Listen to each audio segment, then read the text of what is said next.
ভাগ্নে, মনে কর এই পুরো জমিটা আমি কিনে নিয়েছি। ওকে, ঠিক আছে, মনে করলাম তুমি জমিটা কিনে নিয়েছো। তারপর?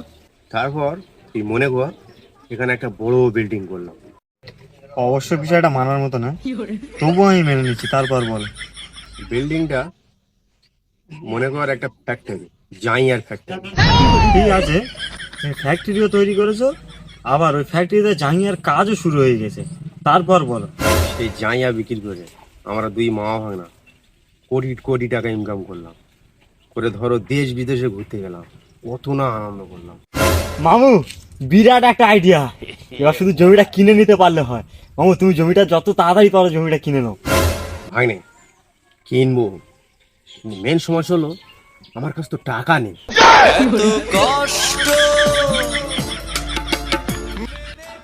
মামু, তোমার কি একটু লজ্জা শরম নেই? তোমার টাকা নেই থলিতে, তুমি লাভ দাও গলিতে।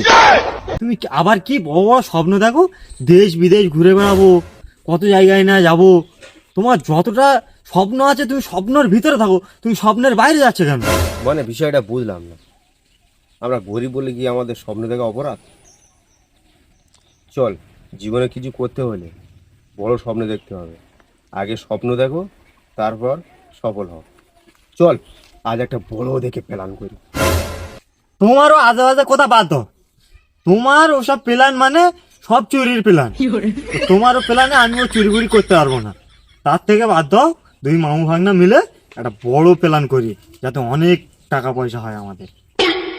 তুই ভাগ্নে ঠিক বলেছিস। চল, আজ একটা বড় দেখে চুরি প্ল্যান করি।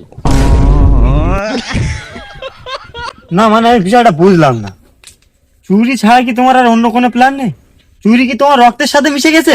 হ্যাঁ, তুমি চুরি ছাড়া কি আর অন্য কিছু করতে পারো না? চুরি ছাড়া আমাদের জীবনে কি আছে?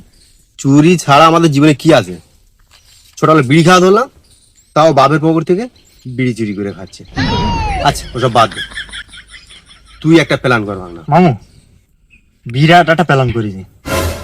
বর্তমানে দেশের যা পরিস্থিতি, দেশের সাথে না তাল মিলিয়ে চলে মনে করো যে আমরা অনেকটা পিছিয়ে যাব। তাই দেশের পরিস্থিতি হিসাবে দেশের সাথে তাল মিলিয়ে একটা প্ল্যান করেছি।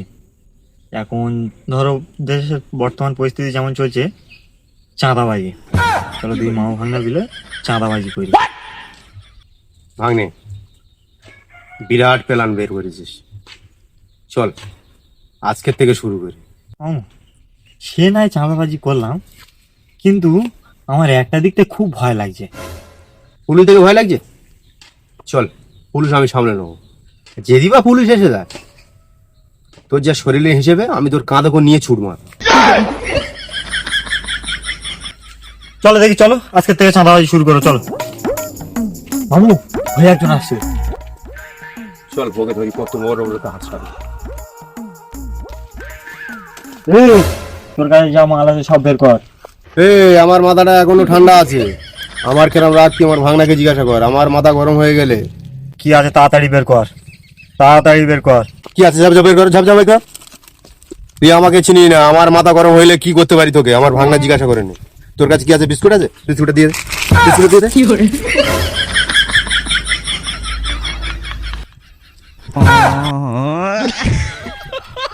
চল, দিল্লি তো ব্যবসাটা শেষ করে প্রথম দিন। হ্যাঁ, দিল্লি তো